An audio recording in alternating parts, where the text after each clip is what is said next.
Sanibonani molweni ndiyanamkela kwezaseTV ngesiXhosa. UMacele koncokola nolwandle umxelela ngemeeting abaxelelwe kuyo ke ngumsele kuba banabantu abadala bona noMpumelelo. So as umzali ke uyambuza ke uba kwenzekani ngendlela bephole ngayo ke ulwandle kodwa ilizwi lakhe beliphuma kuye nje belilalazi liqinileyo uthi andazi.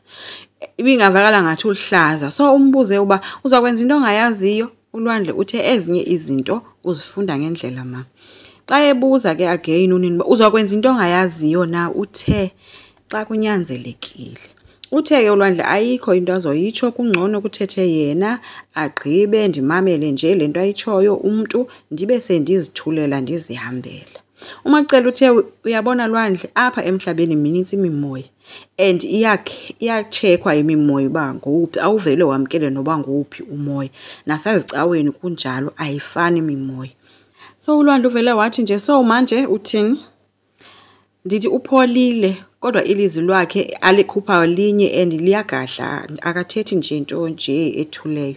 UMacele uthe akatshongo nto uyamchazela nje ulwandle kwidirection yakhe uthe uyazi imimoya mininzi kodwa kwangoku akakwazi kohlukanisa ngokwelevel yena akuyo akakazi kwazi kohlukanisa umoya right no wrong.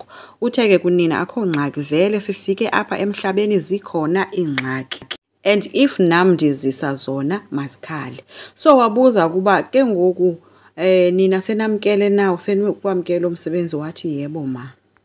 Hayi ulwandle ke ungumuntu onomoya ophansi kodwa namhlanje ngathi ayinguye kwalo uthethayo akhonela zinyo siliqhelileyo inoba ke uMacele ngokukwam ebethetha nedlozi apha kulwandle but ke belimhlonipha ngoba belimazi bangumama kalwandle lo.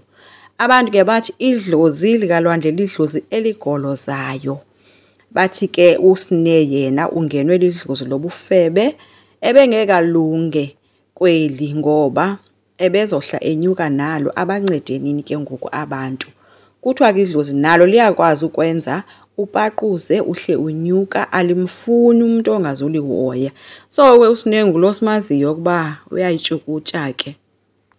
Seveziwe mosiba kahoyanga abantwana akazwana ubuhamba phi but ke nansi siyayibona ivideo uyayitshukutya uSne ushaya ithomo ushaya yonke into eshaywayo ethaveni okanye eclubini uhamba iclubs but kuthi uhamba eMatshissini ngathi indawo elokishi ke maybe ke neclub ke eMatshissini asazi nanko kuSne uyayishaya ke into yakhe. So ke lelo dlozi so uMacele ke shame ungenelwa ngamanzi endlini ngabantwana bakhe ke ababini ulwandle and uSne if uSne nyano nedlozi into ebhlungu ke ngokuba uMacele kaloku akazuza zonke into zakwaMseleku angwakwacele yena if ke uSne kunjalo nayo into yakwaMseleku asiyazi okanye lela kulo mamakhe ke if injalo.